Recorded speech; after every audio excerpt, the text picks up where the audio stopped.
Welcome to the Good Faith Podcast with your host, Curtis Chang. And the Good Faith Podcast is a production of Redeeming Babel, and it's where we gather with friends who follow Jesus, and together we're helping each other make sense of the world. And joining me today is very good friend, Andy Crouch, who's going to help us make sense of a very important topic that often is neglected in this world, and it's the topic of rest. So, Andy, thank you so much for joining us. It is a pleasure to be back.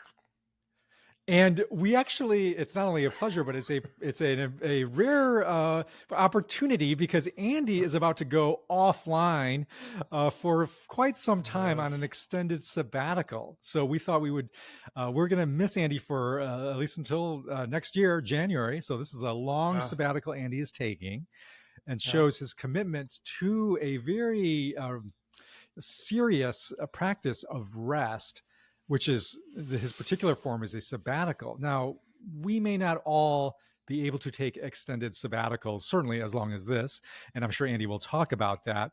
But the underlying value that drives Andy, and he'll talk about this, I think, is rest, is the call to rest. And so that's really the topic for today. How do we make sense of rest in what feels often like a restless world? So, Andy, get us started. How should we think about rest? And then tell us how you're making sense of it. Oh, man.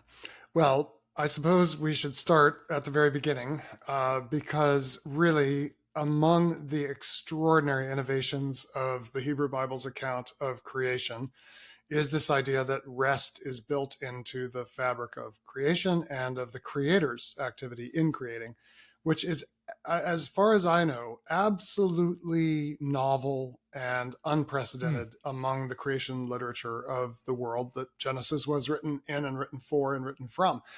And, you know, it's not just that we have this kind of extraordinary statement on day 7 that after 6 days of creating, the Lord had finished all his work and now rested on the 7th day. But it's also this pattern of day and night that at the end of every day, God finishes his work for the day and sees what he's made, and it's good. And then it's evening. And apparently, I mean, the Bible certainly does not envision that God's like, whoa, I'm really worn out. I'm glad I got a break. Like there's no need for the creator to stop. In fact, another strain of our theology says it's only because God keeps kind of breathing creation into life through his Holy Spirit that the whole thing even keeps going. So, when we don't imagine this God, this creator God needing to rest, and yet there's this pattern, a daily pattern, then a weekly pattern, right? That's built into the very story of how the world came to be. And of course, it's picked up in the Bible as a template for how human lives ought to be. And that also was completely innovative because the ancient world knew no such thing as a day of rest, especially if you were not a person of leisure or privilege or kind of at the very apex of the food chain. And here's this command, right in the 10 Commandments, not just you rest, but your maidservant rests, your manservant rests, everybody in your household rests, really effectively everybody in your community rests, the animals rest, like everything rests for a day, a week. So it's a more important topic than I think we realize, and certainly more important than we seem to live out. Those of us who are not Jewish or not practicing kind of the Torah-shaped version of this, often it's just an unfamiliar topic, to be totally honest, in kind of our modern world.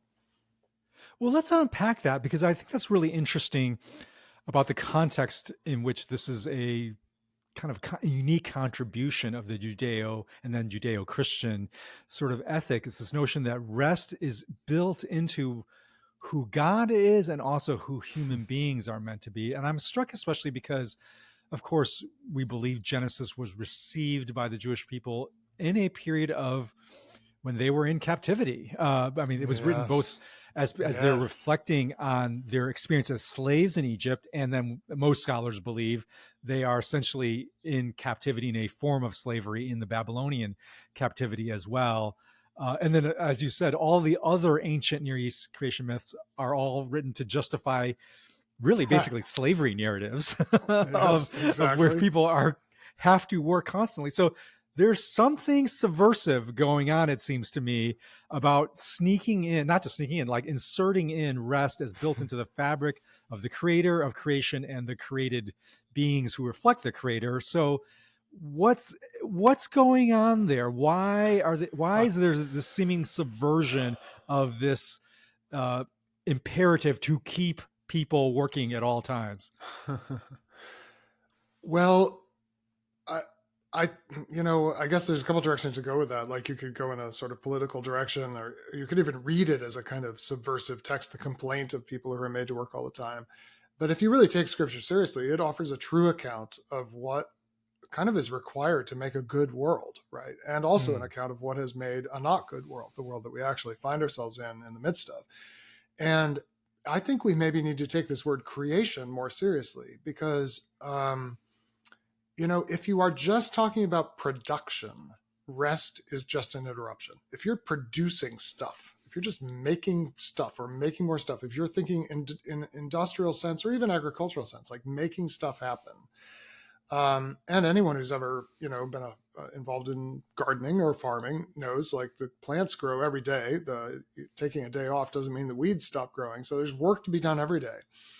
And so if you're just in production mode, there's no reason to rest except that you get tired. And if you have enough power, you can take a break, and other people keep working whether they're tired or not, whether they want to or not. But what if what we're about is actually speaking things into being from nothing? mm. I'm not Creating. exactly saying that's, Yeah. yeah, creating. I Yeah. mean, I'm not saying Yeah. that human beings do it that the same way God does, but we are in the image of God. In the image of God, He created them. Well, what is creating? It's actually to bring something into being that has not been before.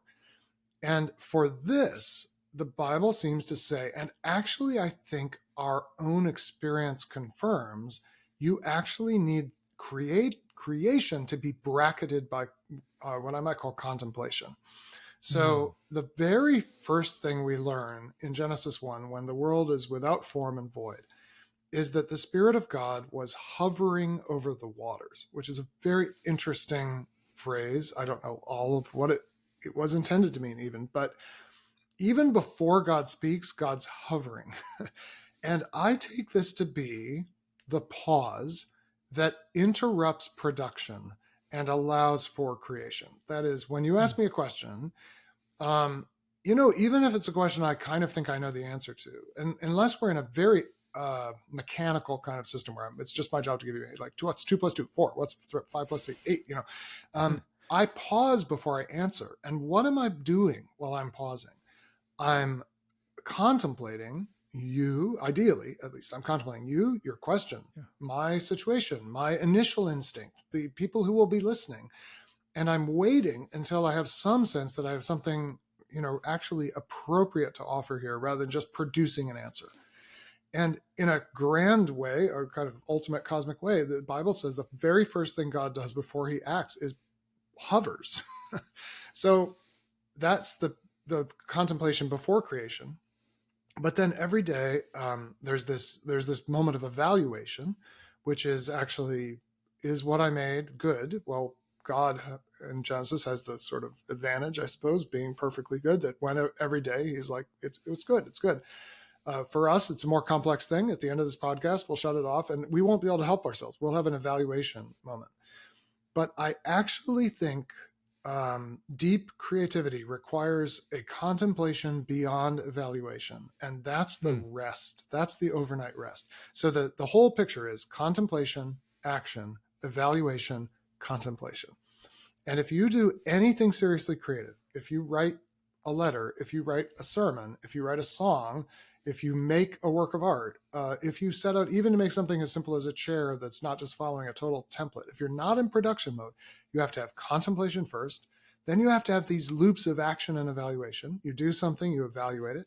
But then, actually, central to the creative act is the contemplation beyond evaluation, which is not about was it good or not. It's just beholding it. And I do this as an author. I have my books on my desk, and every once in a while I pick one off my desk. I mean, they're done. They were done a long time ago. And I just open it up to a random page. And sometimes I read it aloud. It's strangely embarrassing to admit this, and it's not evaluating. It's too late. Like the editor evaluated it. I evaluated it, right. right? You just came out with a book. Have you done this yet? Have you just contemplated the thing you made? I bet you have. I I have done that, and it's a complex experience of Because you're pride, still in evaluation mode, right? right? Pride wins, joy, all of it. But I sometimes do get into the contemplation mode, and it does actually lead me to gratitude and worship. Like, wow, Wow. how did this happen? How did this set of thoughts Yes. come into being? And I think about the life experiences that went even before the starting of the writing of the book, and God working Uh, through my life to lead to uh, this cultural product. But you're right. There's a deeper appreciation of how God made me, of who God is, of my relationship with God, that happens if I'm willing to do that act of contemplation. So I think you're Amazing. exactly right. So like, I think what's really going on in Sabbath, and I want to come back to the enslavement aspect in a moment here, but what's really going on is this is the pattern of creation, not production. This is the pattern of creativity. And we are the image bearers who are here in the world, not to make stuff ex nihilo in the material sense. We work with the world as given to us. And yet, as we put words together, as we put literal material together in new ways, we do make new realities that are meant to bring glory to God and be for the good of our neighbor. And to do that, you have to have rest. Now, when you are enslaved, your dignity as an image bearer and as a creator is taken away. The job of an enslaved person is merely to implement the productive wishes of the person or system that enslaves them, and you are robbed of creativity, and along with that, or I don't know which comes first, but you're robbed of rest. That and now the truly crazy twist in this story is that we, thank goodness, in most of the world, we do not enslave people anymore in the literal legal sense, and it's illegal actually everywhere in the world, though it's still a practice in parts of the world. And you and I live, and most of our listeners will live, never ourselves, never having felt that we were in danger of being enslaved in a legal sense. But most people in our world today, though we have less need for kind of effort in most of our jobs, we have less rest. I mean, we live with less rest than our ancestors could have imagined. Like, we live a completely restless life with no time for hovering, no time for glad contemplation. And one way I sometimes talk about it is we are caught, for one thing, we're caught in that action evaluation loop. Like, we're just acting and Yeah. evaluating constantly rather than bracketing it with contemplation. But we're also caught, instead of a rhythm of work and rest, in a cycle of toil and leisure. And leisure is not the same thing as contemplation. It's not the same thing as rest. And so we actually live with a lot of leisure in our world. Anyone who has time to listen to a podcast, in one sense, has a certain measure of leisure. Right. But leisure is not the same thing as rest. Okay, let's put a pin on that one, because I really want to dive into that that distinction. I think it's a critical one. But let's help our listeners connect some, I think, very important observations you're making to their own situation, because we've illustrated it even Mhm. just now as, well, what was it like to write a book and contemplate a book? Well, most people are not creatives in the sense of they're writing a book, or they're an artist, or they're creating a film or something like that. Most people feel like their lives are in production mode, for they're Huh. working for a corporation, that they are producing something, or they Right. have to get a report out and so forth. And I actually think what you're talking about may actually resonate with them on the problem side, because I do think I hear people say about, like, yeah, I am enslaved to my email, I am enslaved to Slack, Yes. I am enslaved to the Yes. product to my production cycle. Like, we're in a, we're caught in this deadline trap or something like that. So I think that people actually probably do experience more of a sense of not legal slavery, but But technological or de functional facto. Right. de facto slavery. So Right. helps to talk to those people who Yeah. are living that lives where they think, like, I'm being paid to produce, and my Yep. boss is not legally enslaving me, but I have all sorts of technological shackles on me, and Wow. and Wow. and job shackles on me. What is the promise of rest Oh mean for man. somebody in that situation? So good and so real. And I guess I have two lines of thought. I mean, the first is, if you really do live, or if you work, really, more to the point, not live, but work in an environment that only treats you as a production factor, and only ratchets in the direction of greater output in less time, you do live, I mean, it may not be legal slavery, but you live in an unjust system, a system that is not treating you like a person. And um, it's wrong. And it is wrong. Like the world of work, the way work gets done in our modern world, with the great irony that we have all this technology that we were told was going to make our lives easier, just heightens the irony. But the reality stays the same. It's extractive, it's exploitative, it's unjust. It does not treat people like persons. And lots of people have jobs, and all of our work to some extent partakes in that. And to be clear, I'm not saying that production isn't part of good work. Producing things, I mean, even writing a book, at some point you have to sit down and pound out the words, and there is a production element, a productive element. Action evaluation is part of it. And for us, it's not just saying things like God says, and it's so, but we work with our bodies, we work with our minds. So that's not wrong. It's just when you are forced into just that loop, and someone else is maximizing your output without giving you room for creativity. So it's unjust. You should pray and work for it to be changed. We all know the limits of change to unjust systems, but we also know unjust systems do change. And Israel lived with a different ethic under the thumb of empires, but those empires are gone. And Israel's ethic is still here to inspire us and shape how we're imagining. So the arc of history is long, but don't give up on the justice you are due as whatever kind of work you are, a barista, a software engineer, an actuary, whatever. If your system is unjust, pray for God to set you free like he set Israel free. I think the other thing we can do, though, is realize a lot of us have a certain amount of agency to re-inject the human into our work. So we have to choose. The system around us may not help us with this, but we have to kind of, in a sense, practice or discipline ourselves to contemplate before we act. So say you're working at Starbucks and there's a long line of people, all of them want your latte, none of them really care who you are. You don't have to stop caring who they are. You can interject a moment of contemplation when that next customer steps forward. Here's a human being. Here's an image bearer. Starbucks has tried to actually, another reality is Starbucks talks one way and acts another. So the theory behind Starbucks was, well, ask for their name. The barista will know your name. Well, but then you realize, but then they built these drive-throughs where no one's ever going to learn anyone's name. Like the companies themselves, are in a tension between their stated ideals, which were our partners, our associates, whatever, euphemism they use for our nearly enslaved workers. We want to give each customer the date. Well, they're actually out of one side of their mouth, they're asking you to do that. On the other side, they're giving you labor practices that make it very hard. But you have a choice in that moment, whether to just give into the machine or actually to say, I'm going to contemplate. Before I make this next espresso, I'm going to contemplate. It doesn't mean hours. It means a moment where you are not under the thumb of the production machine. So Same thing when Slack messages come in. Same thing when I sit down to check my email. Like I can choose whether I get caught up in production or I decide I'm going to contemplate before I act.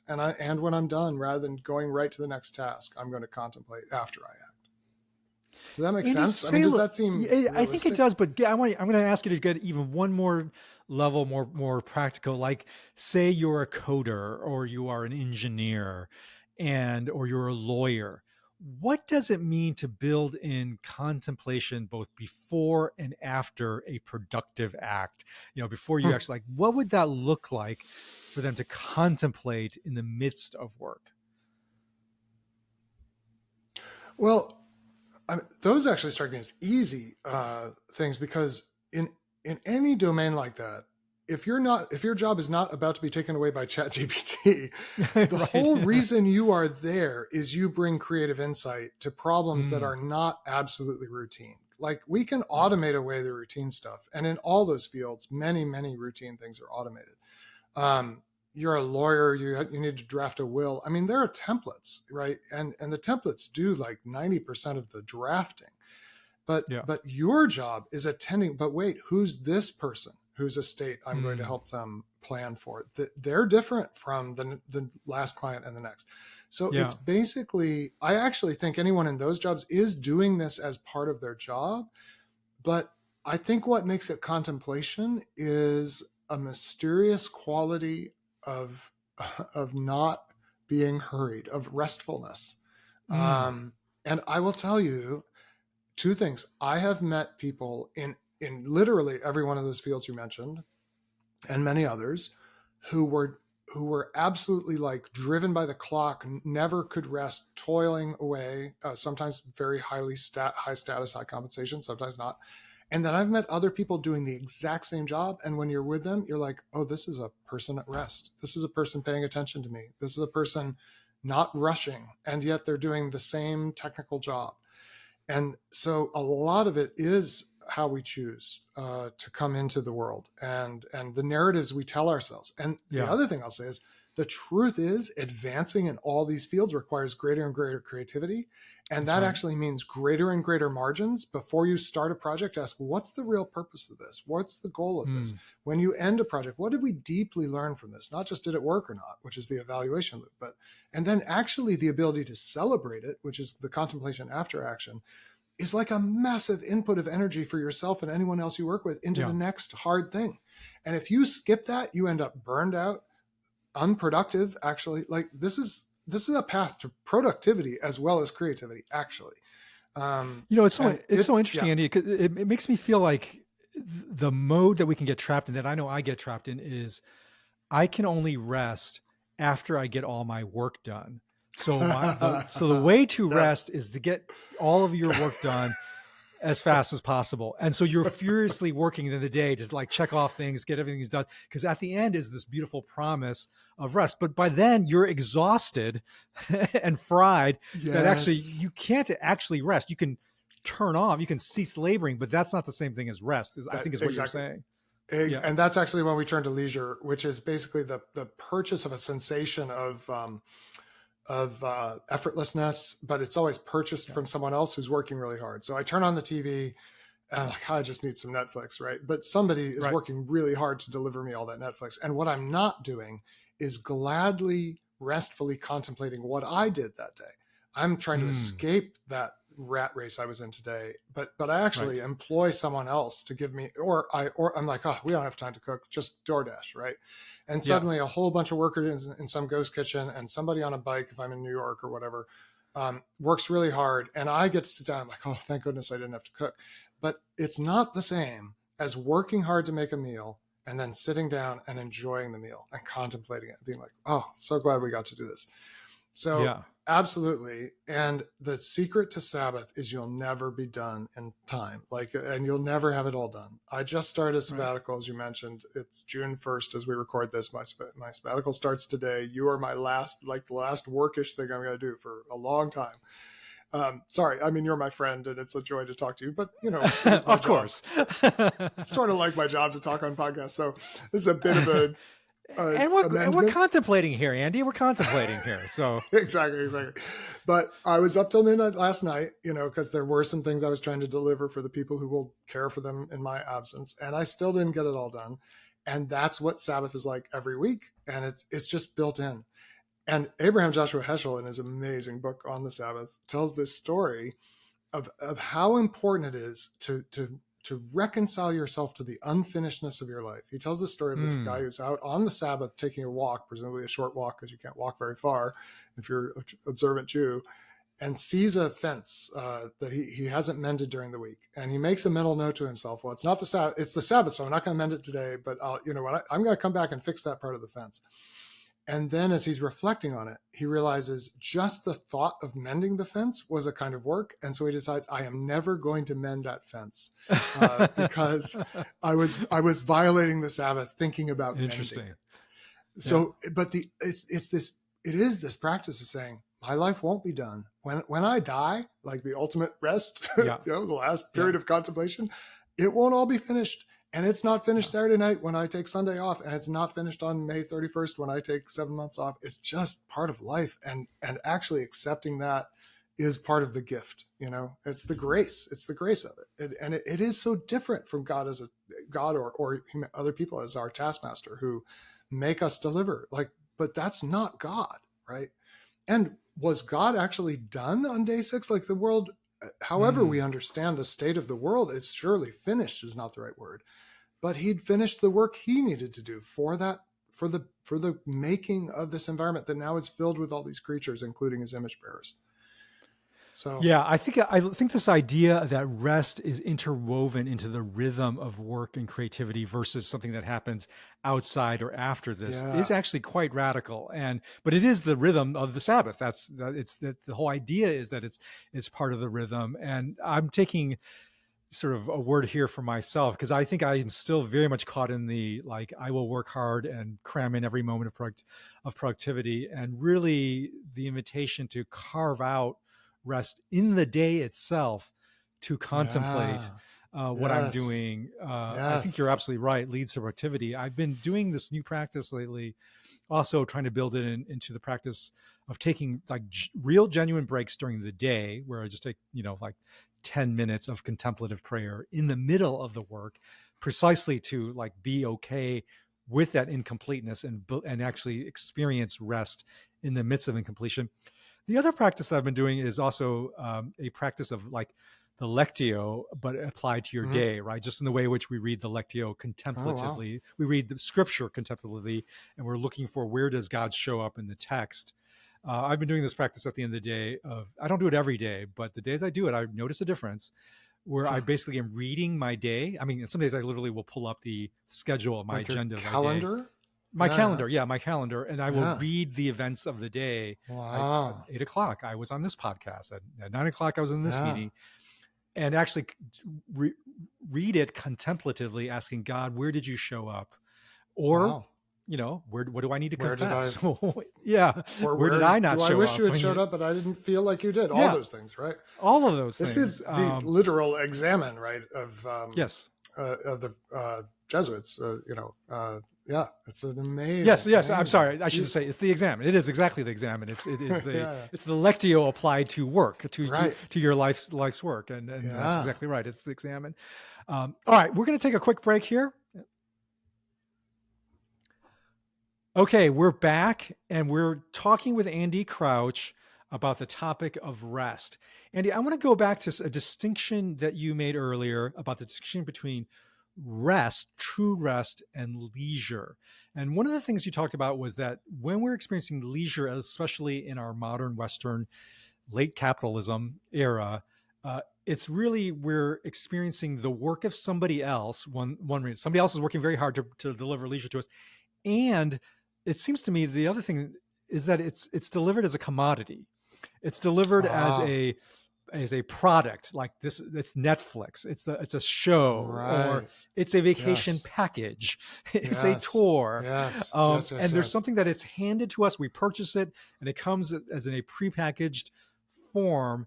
And I wonder if that notion of leisure packaged as a commodity actually is not deeply restful. It has the facsimile, it has the Yes. kind of the surface of rest because it's not we're not producing, so it seems like this is That's right. rest. But how many of us have left a packaged vacation experience, of some sort, more exhausted than ever, more tired from a vacation than ever, or for me, after binge watching, I don't know, Yes. a show. I'm all jangled Succession and or whatever. yeah, Yes. Succession. I'm like depressed. I'm like I'm dark. I'm disturbed. I'm not exactly. I've been entertained, but I have not Yes. been restored in the sense of Yes. rest. So say more about that. Oh, exactly. I mean, this is the like dual irony of leisure, which I had a good definition of it in my book, The Jacobite Family. I don't have it like in front of me or ready to mind, but it's basically the sensation of inactivity purchased by the work, the toil of others, right? So the two ironies are: first, you're getting to rest, but somebody else is working really hard. You're sitting down to a nice meal at a restaurant, but back in the kitchen, people are working really hard, even if it's good work. It may be good work, but it's still work. Um, so that you can't have everybody having leisure all the same time. Somebody's got to be working for somebody else to have leisure or toiling. But then the other deeper irony is even for the alleged beneficiaries, it's so often strangely unrestful. We don't Yeah. have a wonderful night's sleep after 4 hours of Netflix. Instead it's restless sleep. We're like jangly, right? And Yeah. I mean, I'm hesitating here, contemplating. The other side of this is I have friends who legitimately love cruises, and to me, it just sounds horrible. But I know there's and a cruise by this definition is like pure leisure. I mean, it is. I mean, clearly it falls under the definition of leisure the way I'm defining it. Some people seem to like those things. I am in the David Foster Wallace school who wrote this essay about cruising called "A Supposedly Fun Thing I Will Never Do Again." Whatever. But I think the deep principle here is if we are trying to escape, we will often find it is actually not that restful, whatever our escapist thing is. And I actually think my friends who like cruises, it's just a different personality type from mine. But the people who like it and who seem to come back healthy, go healthy and come back healthy, they actually have rhythms of work and rest. And they just also enjoy going on a cruise.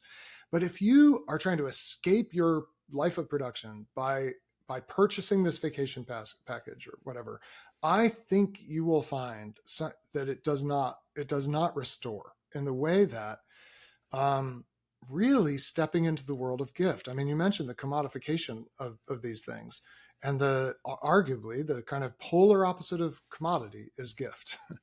And Yeah. when I receive, among other things, the work I've done for the day when it's over as a gift, rather than, wow, I'm so glad I made, X number of dollars so I can now spend X number of them on this leisure activity. But no, I'm now stepping away from all that. And the work I did was not the sum of the money I made for myself or other people. There was an element of gift in it, and I received that. And then I walk out, say, into my backyard or into even just out onto the street with the sky above me. And I'm part of a world that's not a commodity and that I'm not paying for. And then of course, to receive any of this ultimately requires spiritual practices because we're not naturally grateful people. We're not naturally restful people. We don't naturally do that process of seeing where God is in all of it. But if we start doing that, we start to receive the world as gift, our work as gift. However good or bad our work is, there's an element of gift in it. And then we lie down and sleep. And I mean, this is the other thing our modern world is just totally missing, is what it actually feels like to get a good night's sleep. Many, many, many of us have no idea. And yet it was part of the rhythm of human life for a long time before we figured out how to keep the electric lights on and all of that. Andy, I have a deep suspicion that the vast majority of people, including the vast majority of Christians, actually do not know what is restful for them, that they have been Mm. provided various commodities to Wow. purchase and to select from. Yeah, But yeah, if we are saying rest is a deep trait of the human person, it would follow that each of our yeah. patterns Mm, of rest are also mm, deeply personal. It doesn't mean it's unique. I'm not saying that, mm-hmm, but that mm. it is, like you said, it is going to be different potentially by Yeah, different people. That a cruise may yeah. actually be restful for some people, but not for you. And that then this notion of rest then is actually not just cessation of Right, labor and instead right, consumption of another set of experiences that leave us tired right. at the end, but rather is deeply restorative. That involves a level of discernment and engagement with ourselves, with God, with the world to actually like discern, Yeah, well, what is restful for me? Is it yeah. watching a night Wow. of Netflix? Is it going on a Right. prepackaged vacation? Like, how do we discern for Mm. ourselves what is restful? What are the cues we should be paying attention to? What are the traps that we want to avoid in discerning our own personal practices of rest? Yeah, that's a very interesting line of thought, and I'm wrestling with it a little bit in the sense that from an Old Testament point of view, Hebrew Bible, Jewish point of view, there's nothing like you individual about the practice of rest. It's like no, there's a whole bunch of commandments, and then there's a whole bunch of rabbinic commentary on the commandments, and this is how you do it, and everybody does it this way, right? Yeah, So it's actually very uniform. But I actually think the genius of that, I think there is something to what you're saying, um, because my other thought as you were laying out that question is, well, you will never know until you have room, until you have a lack of work that's right. and a lack of leisure, because the leisure fills up your attention, right? You'll It's a never false know. fullness. Yeah, yeah, yeah, Yes, you'll yeah, never know until you have quiet. And in order to yeah, have quiet, you got to stop working. And you yeah. can't. you can't sit in your kind of amped up state and think, oh, what would I like to do that would give me a little bit of relief? You got to get you got to get into the quiet, which the trick is that means getting into the anxiety. That someone I know wrote a book about this and knows a lot more about it than I do. But a big reason we avoid the quiet and the rest and the not work is that when we aren't working, anxieties and fantasies and just essentially all of our distorted thoughts are given sort of a rise and to Absolutely. consciousness. And it's very distressing. And so, like, well, I think I'll go back to email or TV or whatever and get away from that. And so it's hard to rest. And I know, so I'm stepping into 7 months away from all kinds of things that are, among other things, a kind of medication for me from my deepest fears, longings, grievings, all the real stuff in my life. I medicate away by being very active, doing reasonably rewarding things, many of which people think I do very well. And it's very satisfying and people pay me money. And I'm about to step away from all that. And I build into my expectation that the first month or so of this, since it's 7 months long, there's going to be a lot of disorientation, actually a lot of distress. A lot of things are going to come up that I would rather didn't come up. And it's just part of the process. But on the other side of that is actual insight. And this is why I build in every 7 years, I, if necessary, quit my job, because I've got to have enough time to hear not just, myself and God, of course. And you'll never have that. You'll never have any chance of hearing that unless you have rest deeply built into the rhythms of your life. I love that, Andy. I think what you're saying is that rest, the practice of rest, and being forced to cease from labor and make a decision, not forced, being invited to, but and also being invited to cease from a superficial filling of that void with leisure or entertainment can be actually quite diagnostic to what is actually our true spiritual state and what we need. So I have a story about this I actually wrote about this in my book, but I'll tell it here, which is, and it's connected to anxiety, because I think you're absolutely right that once we enter that space, there's an anxiety that can come in that is actually diagnostic, is actually an opportunity. Yes. And so for my illustration of this is when I turned 50, I noticed that I started doing a lot of consumer purchases. Research, not consumer purchases, research about consumer purchases, planning for consumer purchases. And how this would show up would be in the evenings, because I'm actually very good about not letting work creep into my evenings. I protect my evenings, right? Because I'm like, no, I don't want to overwork. But what I found myself doing was increasingly wanting to get online to research various purchases. And it was not, and this is what I had to realize, it was not the lust for the thing itself. I didn't really want an air fryer or an electric pepper grinder. I wanted to research what was the best electric pepper grinder or air fryer. I wanted to do all of it was really weird. I was like, why am I feeling so drawn to doing this? Wow. And I started putting some pieces together where I realized, oh, wait a minute, this is kicking in when I'm turning 50. That's not a coincidence, probably. And it was also around that age when my kids are in high school or beyond. And so my normal evening routine, which was set aside to take care of my kids with their homework, getting ready for bed, reading to them, all that, it all goes away, right? Because once they're on their own, they're now doing their thing. They don't need you as a parent, right? So it's terrible. It's terrible. It's terrible. And then, so I think I finally put this together. In the evenings, this void was opening up to me of my deep anxiety that I will not be productive or needed in the world. Wow. That as I hit in my 50s, it's when I think if we're at all self-aware, we have that fear, that anxiety looming up. Do I still have something useful, valuable to contribute to the world? And then in my own domestic family situation, I am being confronted with that I am no longer needed and wanted in the world. So what do I do? Rather than contemplate that reality, I am trying to fill it with the most thin sort of activity, which is I will it's not research. Even consumerism, just research consumerism. Meta-consumerism. Yeah, it's meta-consumerism. with this sort of faux productivity promise at the end of like, oh my gosh, Jody, how much time we will save when we no longer have to grind our pepper by hand, if we Indeed, get the exact indeed. right electric pepper grinder. Um, but underneath that all is anxiety. It is the fear that I've lost something that I fear losing, which is a image of myself, a life that is productive.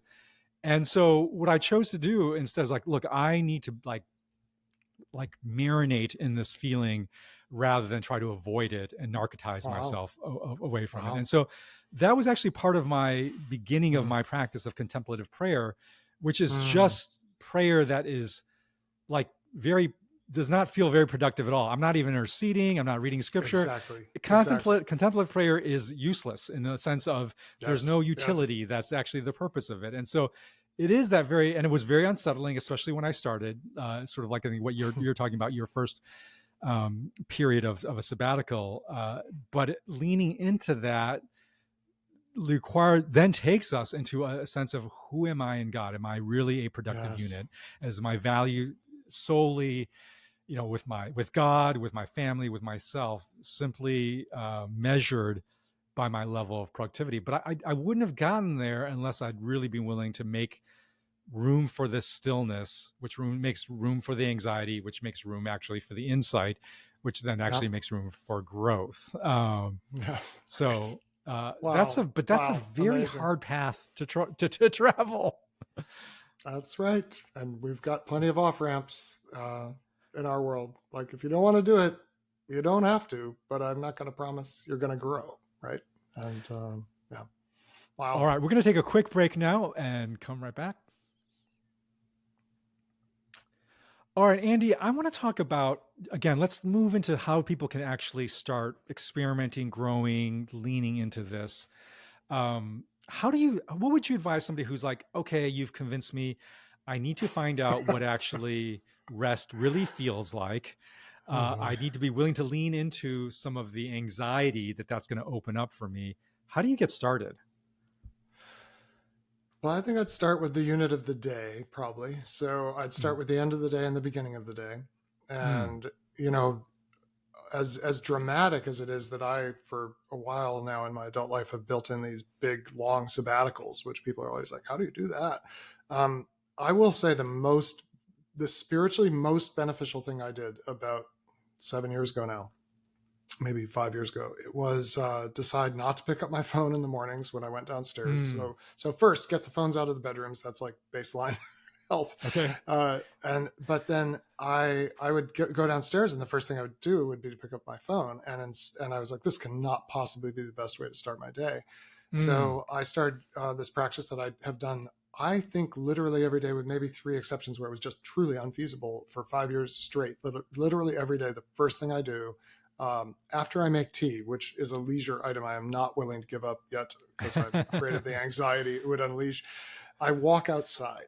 I go outdoors and I stand outside, sometimes for several minutes, sometimes only for a few moments, especially if it's yucky weather or something.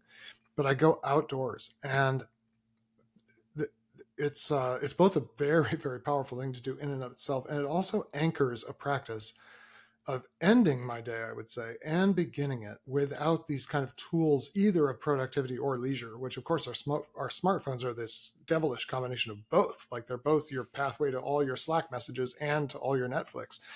And Yeah. but actually, the kind of silver lining in that is, if you put it away, toil and leisure are both put away from you. Like, your pathway to both is now out of reach. So end work on, how am I ending my days? Do I have a little bit of space at the end of my days that's not filled with Yeah. these distractions?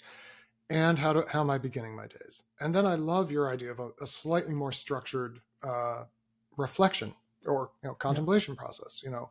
Think back through the day. What did it feel? What were the moments? I learned from your family something our family does all the time now: highs, lows, and did wells. Which is actually the examen just for children. Right. What was a high in your day, low in your day? What was a moment when you felt like you were really being who you were meant to be? Um, then I would work on weekly Sabbath, because it is also extremely fundamental. I, I think, in a way, the Bible is so pre-modern that it can't imagine people would have to be told, you should put away your phones and go to sleep. Like, so that's not a commandment. I mean, Yeah. I just think ancient people couldn't imagine a world in which people just Right. don't even sleep at night. But it does make very fundamental a weekly practice of a day of Mm. rest. And I just think that's essential. And the people I know who do it are so grateful and humble and happy people. Their lives are not perfect and they're not happy all the time, but their baseline is so different from people who don't. And I just want to say, like they say at AA, keep coming back. It works. Keep taking a day off every week, and you will find good things will come. Not prosperity in some mechanical sense, but like the good life is a life with that day off. It's the life as an image bearer of God. It's like your birthright to have that day. Andy, I want to talk about that day because I do think that you're absolutely right. It's a critical sort of breaker we put into Yeah. from running off Yep. along the trail of hyper productivity. Circuit breaker for idolatry is what I call Sabbath. It's a Oh, circuit that's breaker great. for That's a great way idolatry. to put It it. throws Yeah, the that's switch right. on all the idols. Yeah. Yeah. But what about give a little more guidance on that because I think people who say, well, I have 2 days off, but actually those Mm, weekend days are not actually restful. Again, they yeah. describe it as they're running around taking their kids to one practice or Right. one sports game after another. They're Yeah. Yeah. shopping, getting this done. They're right. So what does a day of rest actually look like? And how does that Uh, work given everybody else, people's constraints as parents, as right. Right. Right. people taking care of their parents, right? Yeah. All of that. Yeah. Of course. Of course. Farmers who the cows have to be milked every single day. Right. The cows are Yeah. not taking Sunday off. So it's, first of all, it's a little complicated. And secondly, it's not legalistic for Christians and it's not the law for us in the way that it was for the Jewish people, is for the Jewish people. But Rich Viotis has a great definition and you should have him on to talk about this because he's so good on this. But I'm not going to reproduce it perfectly, but he says it's a day without shoulds, musts, or have tos, Mm. in which I give up anything that provides me status, significance, or it should begin with S, but it's something else, like compensation, and instead rest in glad enjoyment of God and others. Mm. Rich has a better, cleaner definition, but it's a day where all the stuff that I do to provide the things I need to exist in the world is set aside and replaced by glad contemplation of God and others. So Mm. that's the essence of it. Now, you immediately, as happened in the rabbinic tradition, and it happens anytime you start talking about Sabbath, people bring up all the like edge cases. Well, and of course this happened to Jesus too. Like, well, I don't know, can you take your ox to water or something? There are big debates about this. Can you heal a leper? Yeah, right. So, and you add on top of that we live in the most unbelievably Sabbathless society. Like, given our resources, I mean, you can understand why a subsistence society has trouble with Sabbath, but why an abundant society like ours does is shows the spiritual power, the spiritual darkness, really, that we're living in. And by the way, it didn't exist 2 generations ago. There were blue laws in the United States. Almost everybody had Sunday off, whether they were Christian or not. It was kind of a pain if you were Jewish because the Jews take Saturday off. But there was a culture within living memory of me that supported this, and it is gone. And it's gone because of mammon. And it is very legitimate to feel like there is no way to do this. Like, our kids' soccer game is at 10 a.m. on Sunday, and I don't know how to solve all those things for you, but you've got to start resisting. You and your house have to start resisting. And it means you probably don't sign up for some of the things that require you to be out and about on that day of rest for your family. And the other thing I'll say is almost within a 5-minute drive of anyone listening to this podcast in the US, at least, there is a family who do this religiously because they are either modern Orthodox or conservative or Orthodox Jews. And there are people doing this every single week who are your neighbors. They're Jewish. Yeah. They don't do it on Sunday the way Christians have traditionally taken their day of rest, but it can be done. And how do they do it? They do it all together. They've got a community that helps them to do it. They've got a community that Mm. reinforces to them, this is actually obedience and this is the way for us of life. And then they do tons of preparation. So one of the things people bring up is, gosh, well, if I'm a mom at home, I still have to cook for my family. Ask a Jewish mom, what do you do? She cooks on Friday. Like there's a lot of prep involved, and Yeah. there's work involved because there's work in being human. But you work but you also bear each other's burdens. Everybody knows Sabbath is coming. Mm. Everyone makes room. In traditional Judaism, the mother has a big role in all of this. But her role on the Sabbath is to lead the resting and the praying that Mm. begins the resting. And the family helps her. And they know mom has more of a burden, right? And I have friends, my boss, actually, Dave Blanchard, and his wife, I think they do a beautiful thing. On Sundays, they have small kids and lots to do, but they kind of swap tasks. So Dave cooks on Sundays. So Courtney gets a day. I think this is how this works. It's along these lines. But then on the other hand, there are certain things Dave normally takes care of that actually for Courtney don't feel, they aren't kind of her daily work. And so she takes Mm. on that burden for him. And so I think we can share one another's burdens. I think it's really hard to do all by yourself, but it's very doable in households and in communities that decide to do it. Does that help at least a little bit?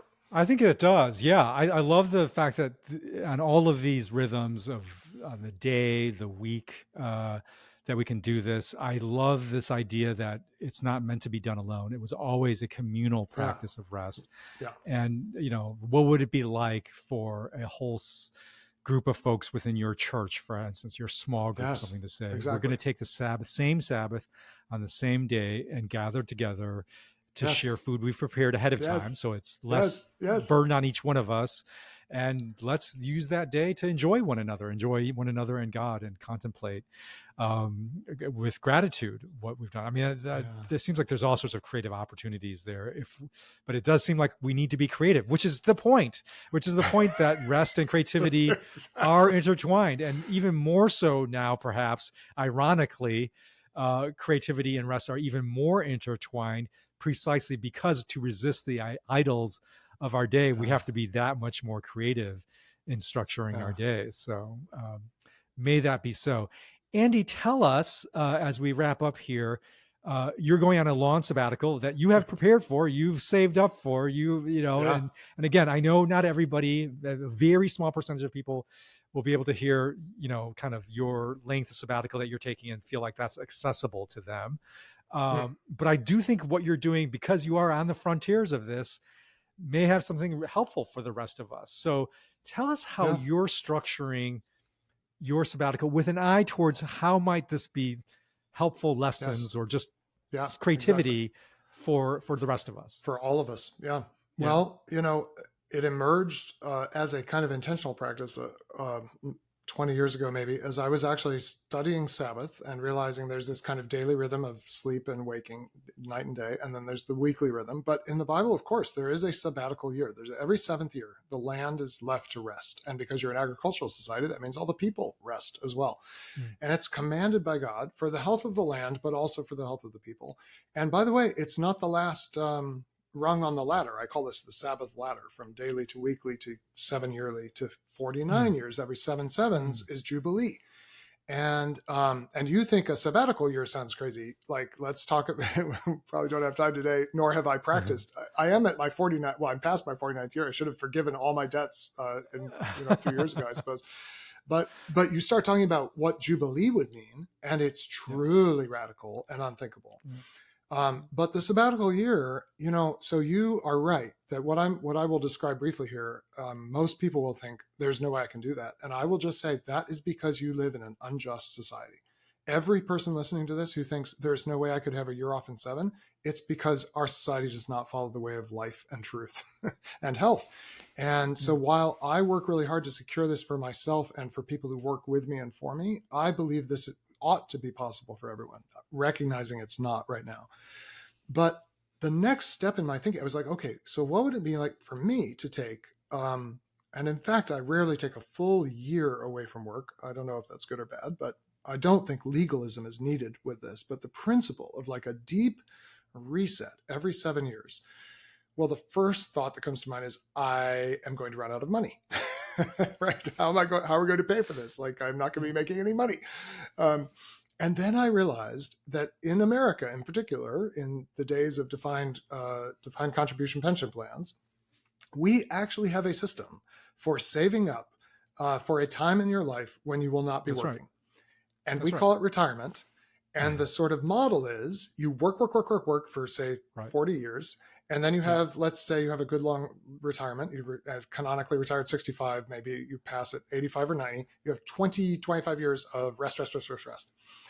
And we have a whole industry that tells you how to make sure you will make it, and of course it's That's hard, right. very hard for people to do that, but we do have an idea. And I thought, okay, well, that's what I need to do. When I start year 1 of 6, I've got to be saving a seventh of what we'll need to spend to get us through year 7. And so we do this, and we've done this for 20 years now. We build up this fund, and I'll now be spending it down to some extent for the next few months. Happily, my employer now has a sabbatical policy for all our employees. At year 7, you get, I think it's 3 months paid. And we save. And the real kicker here is piling up all that rest at the end of life is not the best way to do it. Like, because think about what's, and some of us are not that far from retirement, right? Our Gen X listeners for your podcast, like you're 15 years away maybe. And when you hit 70, you're not going to suddenly just want like uninterrupted leisure for 20 years. That's horrible. It's terrifying to me, that thought. Exactly. And it's not the way it's meant to be. And what if through your life you were building up savings, yes, to provide for your family and your basic needs, and then spending them down on seasons of your life that would be restful, creative, re-energizing. You'd come back to your work with a new mindset. Like, it's so much better to retire several times, for like, a sabbatical at a time, than to pile it up all in the imagination that someday I'll enjoy that cruise, that endless cruise. So I put it on the calendar years ahead. I don't book anything work related for it. I don't make big plans for it necessarily. I think the basic template for how to use these extended time off, which is longer than a vacation, I also take we've been intentional about taking, just every year some time away, but that's a different thing from a sabbatical. This is a time for deep rest. That's the first agenda. Often pilgrimage in the sense of some kind of travel to some place or to be with some people that I just really believe God is there and has something for me. And then the third phase of it is creative discernment. What is my next? I start hovering, basically. So this year in about October, because I'm starting in June, in about October, I'll start hovering over the next phase of my life. Like, what is it? Without any need to produce. It'll just be, what's the next thing? Is there another book? Is there, whatever. So it's super simple. And yet I know it feels unattainable, but it's more attainable than you think if you plan. And it is, I will also say, all the worthwhile things I have done, almost to a one, in the, say, 30 years of productive life I've had so far as an adult, I think almost all of them have come out of these seasons of rest. Like every great book idea I had, if I had any, I've certainly have published books, whether they're great books or not, every kind of major insight about what I could contribute have in one way or another mysteriously come out of these times when I wasn't producing. And I just think the fruit and think about the fruit in the life of Israel. Like, they ended up with 150 songs, because what would you do in an agricultural society the year that you don't have to be working, producing? You create music, you create literature, you create memories and stories. And it's where the fruitfulness of human culture comes from, I think. So I just so believe we all should start imagining a world where that were normal for every single person. Thank you, Andy. And I want to encourage our listeners that I really feel like what Andy is saying is prophetic, and what he's living out is prophetic. And to remind that the temptation when we are confronted with the prophetic is always to write them off as saying that's completely, unrealistic. They're not, it's implausible. It's unpractical. The gift of the prophetic is to actually lean into that and say, what is the message in what the prophetic message is saying that I need to adopt and takes even baby steps towards. And so Hmm. if you're listening to all this and you're responding like, oh my God, I can't even imagine how I get there, the point isn't that you'll get there right away. The point is, how do you start traveling in that direction? And I think we can start traveling in that direction with how we uh, live out our day, or we live out our week, or live out our month, perhaps, and maybe ultimately get up to live how we out a year before we even get how we live up our 7 years, the way Andy is doing that. So, Andy, I'm so grateful that you're both doing that, that you've thought about this topic, and that you're sharing this with us before you go off to your rest. So, may you have a good rest. I won't be on your show for months and months. No, it's terrible. but you will come back in January of next year, just bursting with creativity and insights. I We'll know see. you will. Andy, have a great rest. And I mean, obviously, we'll be in touch, but our listeners will have to wait to hear from you again. So thank you, Andy. You bet. Thanks.